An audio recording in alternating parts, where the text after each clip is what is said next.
სამწუხაროდ არ არსებობს არანაირი სტანდარტი. პოტენციური მომხმარებელი თუ ამ ადამიანს აქვს ამ სფეროში სიჩქარე არ შეიძლება. ანუ შეიძლება რომ უარის უთხრა. რა თქმა უნდა, კი და როგორც ადამიანი დაუჯახება ის გადაწყვეტილებაში არ უნდა იჩქაროს, ესე არის. 100 ჯერ უფრო მძიმეა.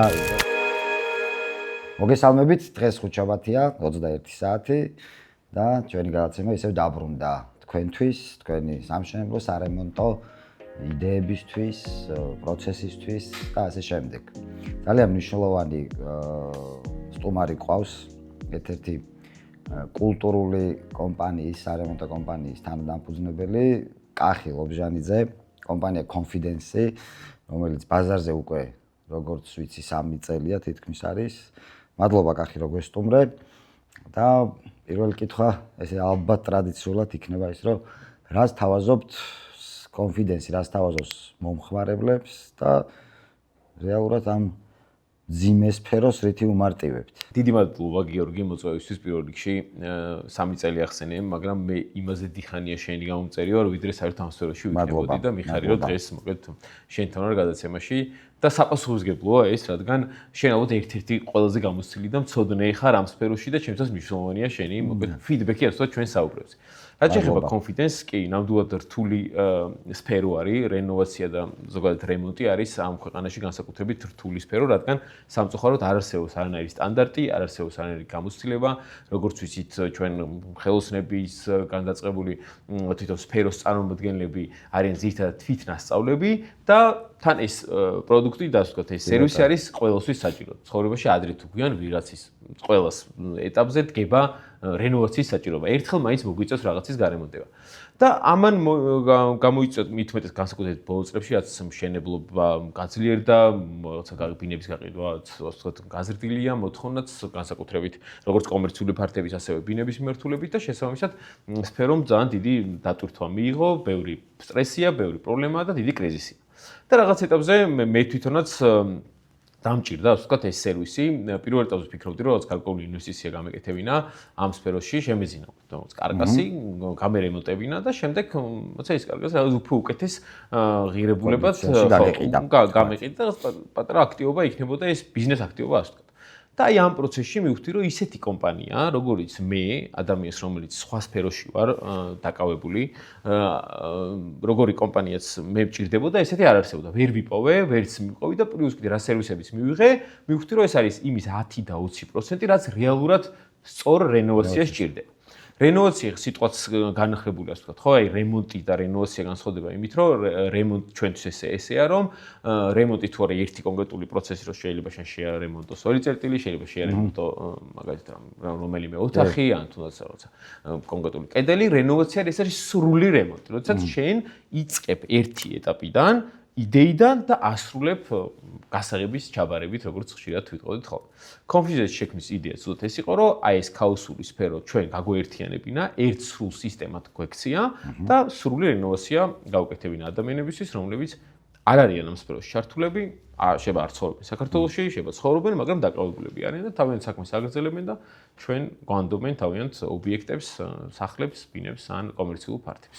ახლა თქვენი ძირითადი დამკვეთები მაინც არიან ემიგრანტები? ნაწილობრივ დისტანციურად რო არემონტებენ, თქვათ?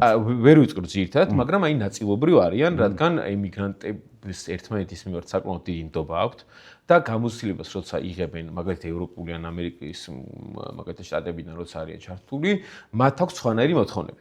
ამ სხვანაირი მოთხოვნებს რას გულისხმობ? არის მეტი წესრიგი, არის მეტი სისტემურობა, მეტი რეპორტინგი, სწორ დროს მიღება, ბიუჯეტის გამართული სახით მიცემა, ხარისხის და ასე შემდეგ. ანუ მათ ეს წლების განმავლობაში დაგროვილი გამოცდილება, რასაც იქ როგორც ასე ვთქვათ, იღებენ აი ამ ცოდნას, ჩვენ ამას როგორც სტანდარტებს ესე ვნერგავთ. და შესაბამისად ჩვენ შევძელით, რომ მათ მოთხოვნებს, ასე ვთქვათ, პასუხობთ, იმიტომ რომ ჩვენც ესეთი მიდგომები გვაქვს კომპანია შექმნილი. ამიტომ არიან ემიგრანტებიც. მაგრამ არიან ადგილზე, რა თქმა უნდა, საქართველოში ცხოვრები ადამიანებიც, თანაბრად, რომლებიც უბრალოდ როგორც ჩვენი გვაქვს ონლაინ რეპორტინგი, ანუ ყოველ კვირას ორშაბათობით გვაქვს ობიექტზე შეფასება, ვიდეო გადაღება, ასევე გვაქვს ფოტო გადაღება, იმ კვირის განმავლობაში რა შედეგები მივიღეთ რენოვაციის დროს, ამას წერილობითაც, როგორც რეპორტის სახით ვაგზავნით სპეციალურ საკომუნიკაციო ჯგუფში და ასევე გეგმავთ შემდეგ კვირას. შესაბამისად ყოლია დამკვეთები, რომლებიც ერთხელ იყვნენ ობიექტზე, მაგალითად მაშინ როცა პირველად მივედით. ყოლია დამკვეთები, რომელიც საერთოდ არ ყოფილა ობიექტზე, მაგალითად ესენი სწორედ ემიგრანტები არიან, რომლებიც ახლობლების საშუალებით გვაწვდიან გასაღებს და მე ისევ იმ ახლობლების საშუალებით. თქვენი სერვისი საიდან იწყება რეალურად და აი რაღაც ბოლო კონდიცია რა არის? ანუ რას თავაზობთ მომხმარებელს? ხოლოდ ეს არემონტო მიმართულებაა თუ აქ მე მგონი დიზაინი შედის ხო თქვენთან? ჩვენ კი აი ბრენდინგის კუთხიდან რო ვთქვათ, ჩვენი არის მაღალი კლასის კონცეპტუალური რენოვაციის ჰაბი. ანუ რაც გულისხმობს, ანუ high-end რასაც ისახიან, გულისხმობს სრულყოფილ სისტემას. ნახეთ, ჩვენთან შეიძლება ადამიანი მოვიდეს უბრალოდ იდეით, რომ მას აქვს სახლი და უნდა დავუშვათ ბინის გარემონტება. შეიძლება მოვიდეს იმაზე ადრე, ვიდრე სახლი აქვს და უბრალოდ ის დავაკვალიანოთ და გავუწევთ რეკომენდაცია მაგათ რეალტორთან და წავიდეს დაეხმაროს და მე მოვიდეს იმისთვის, რომ დავიწყოთ დიზაინის ეტაპი, დიზაინის ეტაპის მერე არის რენოვაციის ეტაპი, როდესაც რემონტი იწყება, მივდივართ ავეჯის ეტაპზე და სამზადებელ ავეჯის ეტაპზე და არის კონკრეტული ინდივიდუალური პროექტები, სადაც შეიძლება ავეჯის გარდა მოწყობაც ავიღოთ ხოლმე. ეს უკვე ინდივიდუალური, მაგრამ თავარი წამყვანი არის რემონტი და მეორე ეტაპზე ჩასაშენებელი ინდივიდუალურად შესაქმნელი ავეჯი. სადაც აი დიზაინერს ნამუშევარი აქვს, რა ჭირდება კონკრეტულ დამკვეთს, ან რა ჭირდება კონკრეტულ ობიექტს, ან კომერციულ ფართს და მის დამზადებას უზრუნველყოფთ. და რა თქმა უნდა თანამშრომლობთ რაღაცა ისეთ წამყვან კომპანიებთან საქართველოში რაღაც სამშენებლო სარემონტო მიმართულებით რაღაც მასალების რეალიზაციას რომლებიც ეწევიან ხო? ანუ კი, ყოველთვის ვადევნებთ თვალს, შენ ბლოგსაც ვადევნებთ თვალს და შენგანაც ვიღებთ ბევრი ინფორმაციას და ბევრი ადამიანის გაგვიცნია და მადლობა ამისთვის. ასევე რა თქმა უნდა ვადევნებთ თვალს ახალ მაღაზიებსაც, ძველებსაც და პარტნიორულ ფარგლებში ვცდილობთ რომ მოვიპოვოთ მაქსიმალური ფასდაკლებები ამ კომპანიებისგან და ჩვენი ასე ვთქვათ კონფიდენსის კომპანიის უპირატესობა ერთ-ერთი არის ზუსტად ის, რომ ამ ფასდაკლებას ჩვენ არ ვიყენებთ როგორც ჩვენ საკუთარ cashback-ად ან ჩვენ საკუთარ რაღაც უპირატესობად. ვიყენებთ დამკვეთისთვის სასარგებლოდ. ანუ თუ მაგალითად ჩვენ არ ვყიდულობდით მასალებს, თეთრ მასალებს გულისხმობთ, თეთრ მასალებში არის მაგალითად იატაკი დავუშვათ, საღებავი პირობითად ფილები, ხო? შეიძლება ჩვენ არ ვყიდულობდით, მაგრამ თვითონ ყიდულობდით და ამაშიც ვეხმარებით, რომ ეს ფასდაკლება მისასარგებლოდ იყოს. და თუ ჩვენ ყიდულობთ, ისე ვთვლით ბიუჯეტს, რომ აი ეს ფასდაკლება მისთვის სასარგებლოა და თან ეხა პარტნიორ კომპანიებში უფრო მარტივია თანამშრომლობა, იმიტომ რომ იქ თუ რამე ხარვეზი აღმოჩნდა დავუშვით მასალაზე უფრო სწრაფად ვცვლით ხო და ნუ რაით სულ ვცდილობთ რომ ახალი სიახლეებიც მივიღოთ ხოლმე. მანაც ძირითადად მაინც 80% ალბათ მაინც ერთნაირი უკვე ნდობა რაც არის მასალებზე, ისეთი მასალების მოთხოვნა არის ხოლმე და მაღაზიებსაც ამას ითხოვენ. კახი, პოტენციური მომხმარებელი აი მოდის თქვენთან და აი რა ეტაპების გადის ანუ თქვენთან ურთიერთობაში რითი იწყება მასთან ურთიერთობა ვთქვა. პირველი ეტაპი იწყება გაცნობით და ერთმანეთთან თანამშრომლობის სრულის გაწოდებით. მარტო დამკვეთი არ იღებს გადაწყვეტილებას ჩვენთან თანამშრომლობის თუ არა, ამას ვიღებთ ჩვენც, რომ შედგება თუ არა ჩვენი პარტნიორობა. ანუ შეიძლება რომ უარიც უთხრათ. რა თქმა უნდა, კი და უმეტესი უარი გვაქვს, ვიდრე კი, ნუ ადგილიდან, დროიდან გამომდინარეც ესეა. მოთხოვნა გვაქვს საკმაოდ დიდი მოდელიერები ვართ ამისთვის, გვიფასდება ასე ვთქვათ ჩვენი შრომა, მაგრამ ხო, ანუ იმიტომ კი რომ ის რაღაც უბრალოდ ვერ შედგა ორი კომპანიის ან ორი ადამიანის თანამშრომლობა.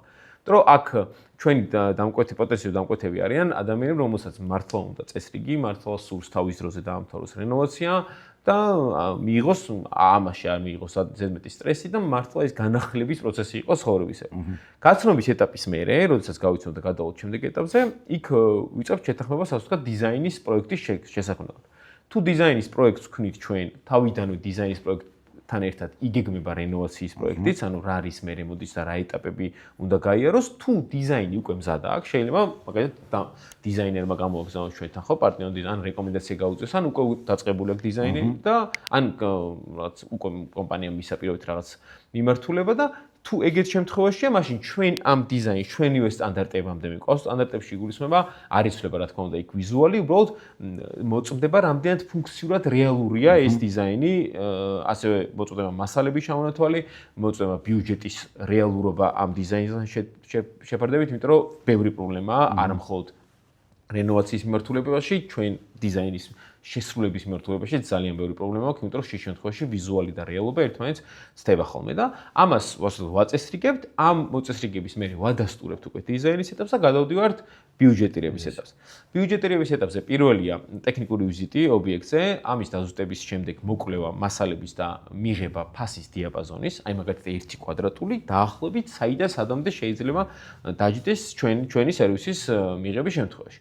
ამ ფასის დიაპაზონის დადასტურების მერე, პირობით რაღაც X თანხას დადასტურების მერე იწყება უკვე დეტალური ბიუჯეტირება, რომელიც გრძელდება დაახლოებით 2 კვირა. სადაც აბსოლუტურად ყველა მასალა გადამოწმებულია მაღაზიაში, რამდენად ნამდვილად არის, რამდენად კიდევ ერთხელ ვიტყვი, რომ რეალურია, ხო სწორად მიდის ყველაფერი ტექნიკურადაც და ვიზუალურადაც. ამის დაჯამების მერე ვიღებთ სრულ ბიუჯეტს, უკვე დამკვეთი სურპრიზი აღარაფერი არ არის პროცესში რა. ანუ სურპრიზი არის ის, რომ ყველაფერი კარგად მიდის. ეს უფრო სურპრიზია, იმიტომ რომ ყველას მაინც გონია, რომ რაღაც უნდა გავიჭედოს და თუ კარგად დაიგეგმება დაწყებამდე ყველაფერი, ხო? მერე უკვე კარგად მიდის პროცესი.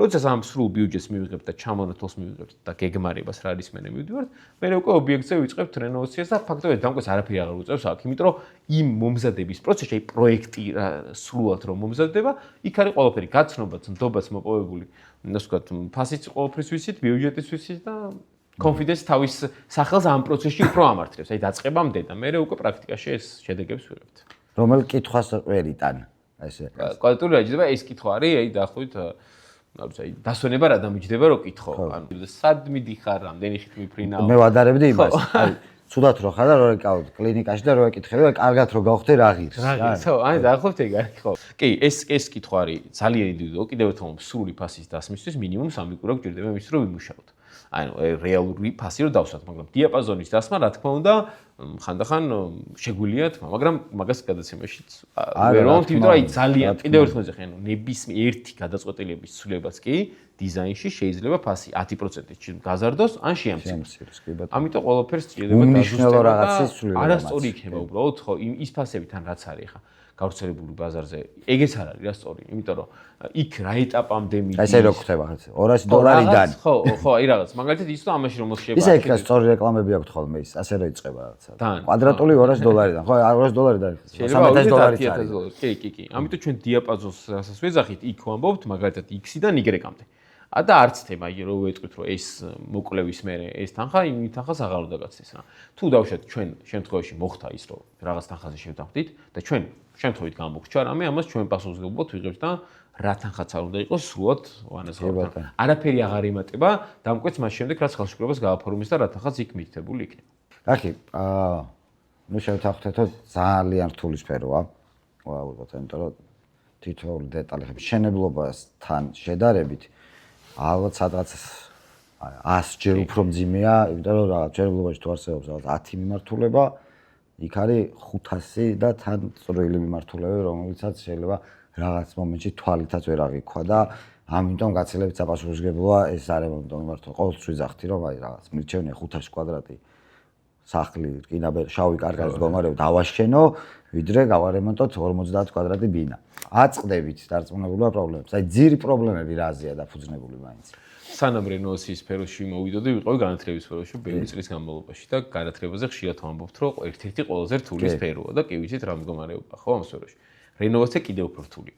ახლა ნახე, აი თითქოს მე რაც ეტაპი, როდესაც ადამიანის ცხოვრებაში დგება რენოვაციის ეტაპი, ეს არის ძალიან დიდი განახლების ეტაპი. ეს შემთხვევით დაემთხვევა თუ მოგიწევს თუ გამიზულად აკეთებ, გინდა არ გინდა შენ გიწევს რომ ცხოვრება განახდეს. ნუ ელემენტარულად პრაქტიკულად შენი ბინა ახალია, ახალ ბინაში გადადიხარ, ან ახალ ობიექტს და ასე შემდეგ.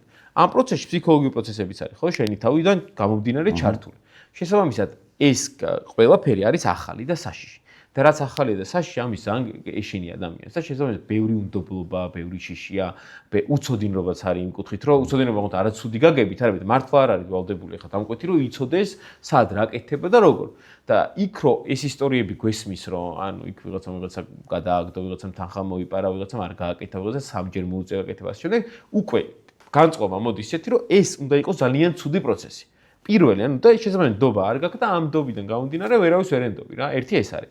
ჩვენთან ეხლა ჩვენ დამკვეთებს საერთოდ თითქმის არ უწევთ ხელოსნებთან შეხვედრა იმ კუთხით რომ ისე მიდის მენეჯმენტი რომ ობიექტზეც არ მოდიან მაგრამ მოდიან ისეთ დროს როდესაც შესაძლებელია რამე პირობით ანუ ვიზუალურად აქვს სანახავი და ძალიან კარგი ურთიერთობა დგება ხელოსანს და თუნდაც ჩვენს დამკვეთ შორის იმიტომ რომ იქ ჩვენ ვართ პასუხისმგებელი რომ ყველაფერი სწორად იყოს მაგრამ შეიძლება შენ დამკვეთი ხარ და საერთოდ არ გაქვს მენეჯმენტის უნარები და სულ სხვა სფეროში მუშაობ და არც ხარ ვალდებული რომ სრულიად ახალი სფერო შეისწავლო სხვადასხვა ენაზე ისაუბრო დიზაინერებს, სხვა ენაზე ისაუბრო მაღაზიაში, სხვა ენაზე ისაუბრო ხელოსნებს, სხვა ენაზე ისაუბრო თუნდაც საქმის წარმოებელს და აი ამ პროცესის ერთად მართვა იგივე რომ რაღაც 10 თანამშრომლიანი უცებ ბიზნესი შეიძლება ისე რომ არ იცოდა ეს ბიზნესი და დაიწყო მაგალითად რესტორნის მართვა პირობითად ან რაღაცა მაღაზიის მართვა. უბრალოდ ეს არის თავი პრობლემა, რომ მენეჯმენტის პრობლემა არის რა. ერთი ეგ, მეორე თვითონასწავლი ხელოსნები.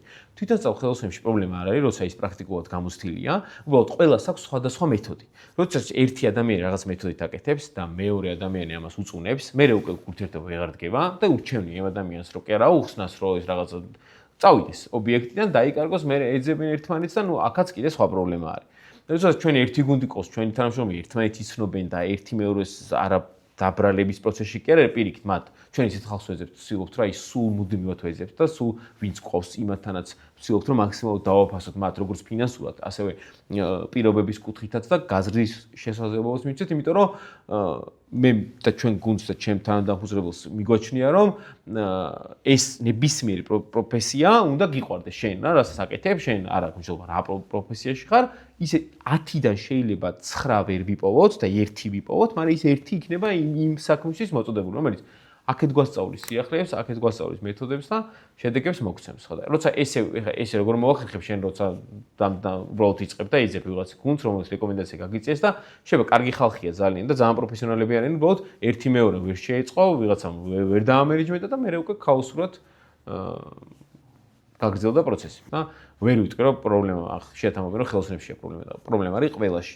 თუ ჩვენ ერთად ვაკეთებთ პროექტს 10 კაცი თუ ვართ 10-ვეს პასუხისმგებლობაა და პრობლემა შეიძლება იყოს დიზაინერშიც, შეიძლება ხელოსანშიც, დამკვეთშიც, ყველგან, მაგრამ თუ ერთიანად ჩვენ შევთანხმდებით ერთი გუნდი, რომ ეს ვიპარტნიოროთ, წარმოქმნი პრობლემის ერთად მოვაგვარებთ. ჩვენ ხელშეკრულებაშიც კი გვაქვს ეს პუნქტი, სადაც ვამბობთ, რომ შემთხვევით წარმოქმნი პრობლემებზე ერთობლივად ჩვენ და დამკვეთი ვაგვარებთ ამ გამოწვევას. ხო, გაუთვალისწინებ რაღაც პრობლემას. ხო, თუნდაც და ხარჯი არ იგულისხმება მაშინ. უბრალოდ ის რომ გაგებით მოვუკიდეთ ყველაფერს და შენ სოციალურ ქსელებში ჩანს კიდევ და მე ერთ-ერთ ობიექტზე შორის ნამყოფი ვარ.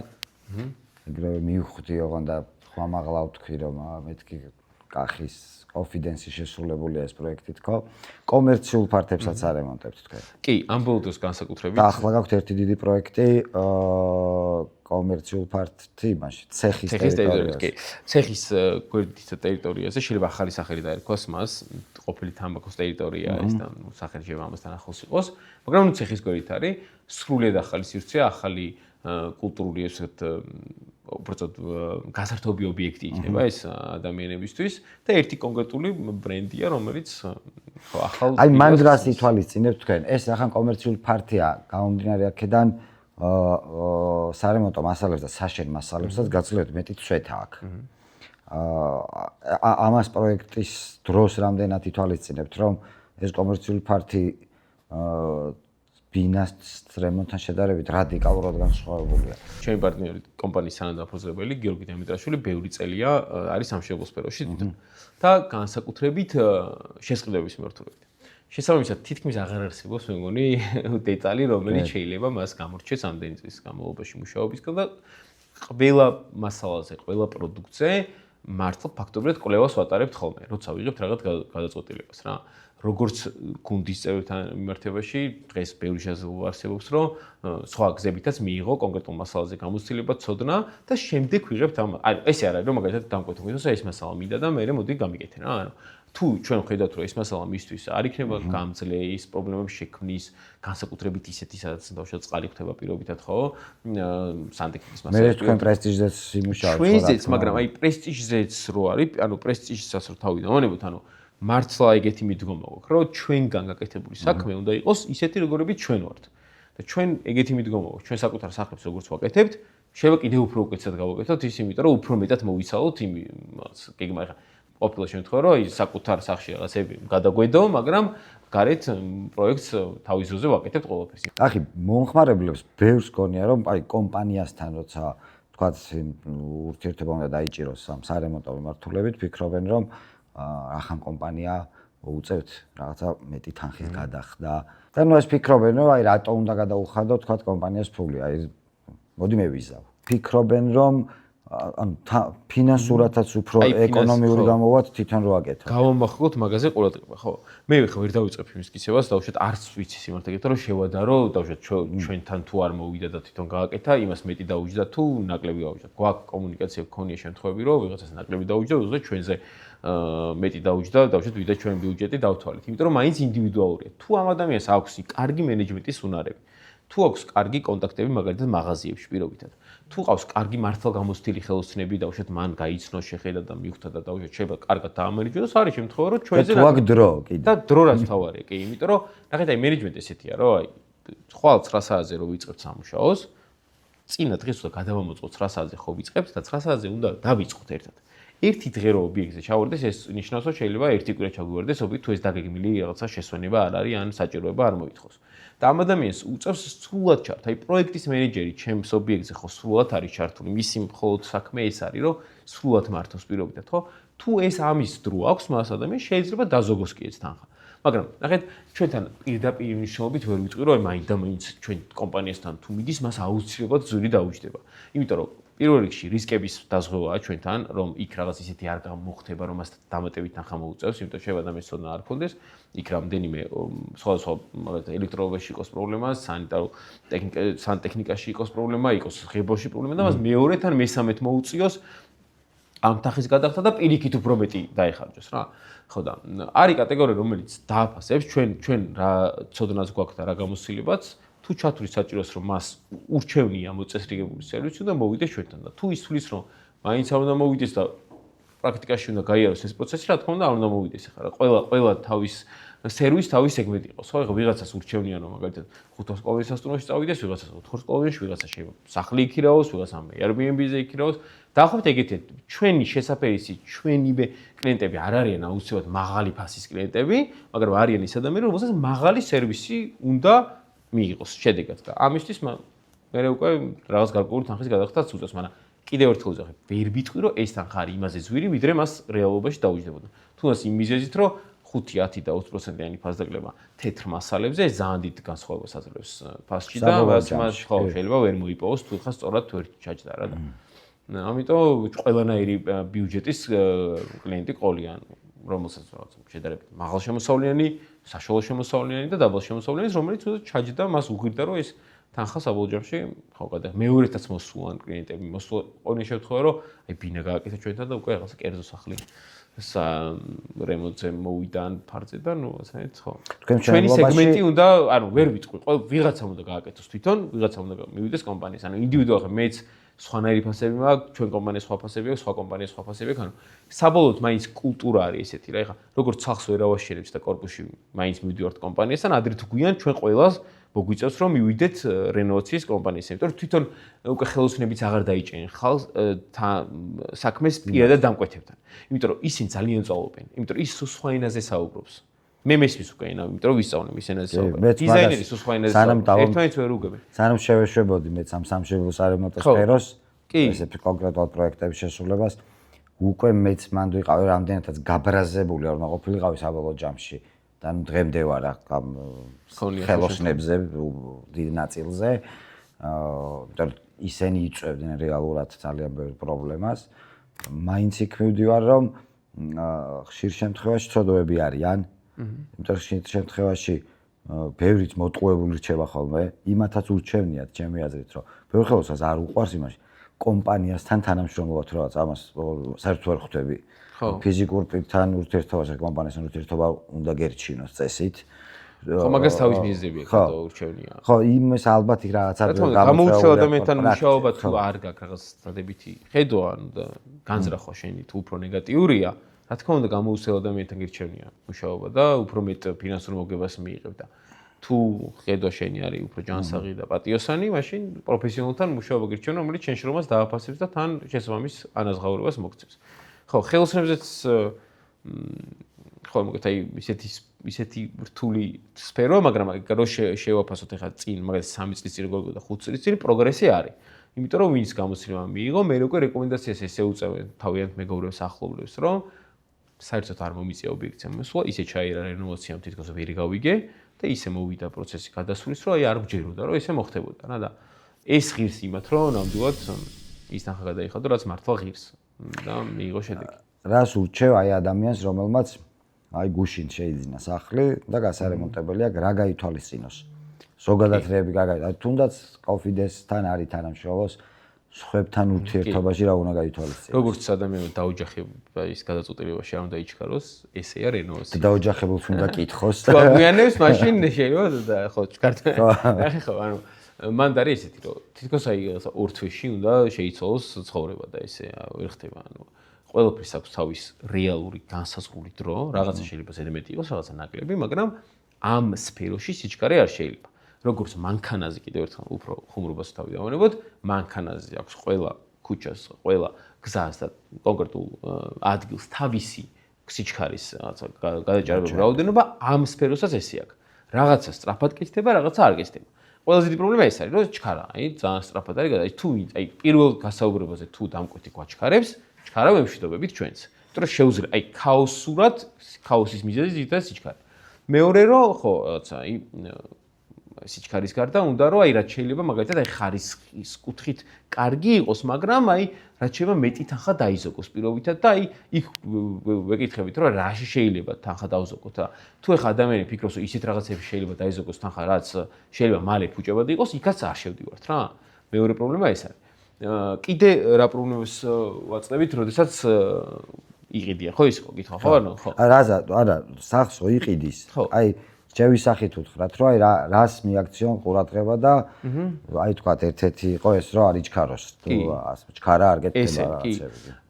კიდე მიაქციოთ ყურადღება იმას, რომ თუ ქვეყანაში და ეკონომიკურად ყველაფერი ძვირდება, რენოვაციაც ძვირდება. თუ გაზვირდა კორპუსი, რომელიც $1000 და კვადრატული და ეხლა ის 1500, შესაბამისად რენოვაციაც გაძვირებულია და სწორი წარმოდგენა უნდა გქონდეს და კარგად მოვიკვლიოთ ყველაფერი სანამ რაღაცა გაუგებრობაში გავიხოვით, რომ რაღაც ის წარმოდგენა რომ რენოვაცია არ ჯდება ისეთი ძვირი. ანუ უფრო პრობლემებზეა საუბარი რომ ვიჭედებით, მაგრამ ფასებზე ბოლოსკენ დაიწყო რა. ეხლა აი ბოლო პერიოდში დაიწყო ლაპარაკი, რომ ცოტა გაზვირდათ რაღაცა. კი არ გაზვირდა, ეს არის რეალური, სულ ესე ღირდა. უბრალოდ ვერ იგებდი, იმიტომ რომ დაგეგმილი არ გქონდა რა, დამკვეთ, ანუ არ იცოდი რა თანხა გეხარჯებოდა, წინასწარ მოლოდინი არ გქონდა და რაღაცა მე ბოლოს ძვირად მოგეჩვენა. ამიტომ ბიუჯეტის გათვლა სწორ როგორც სახლზე გათვალე და ხო შეარჩიე დავუშვათ ასე ადგილი მისავართი, კონკრეტული კორპუსი, კონკრეტული ხარისხის ბრენდი შეარჩია ხო კომპანია.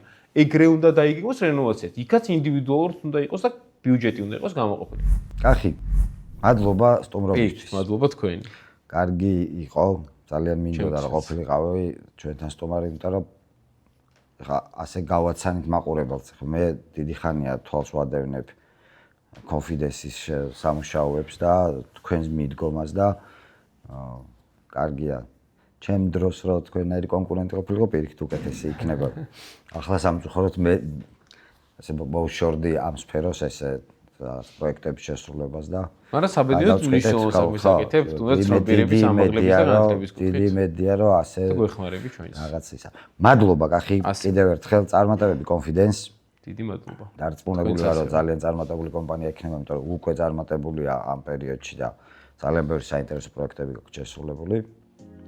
თქვენ კი შეგახსენებთ რომ აუცილებლად გამოიწერეთ ჩვენი არხი და მომავალ 5 შაბათამდე გემშვიდობებით. უკვე შეგვიძლია პრაქტიკულად ობიექტზე ჩავწეროთ, ხო, პრაქტიკაში.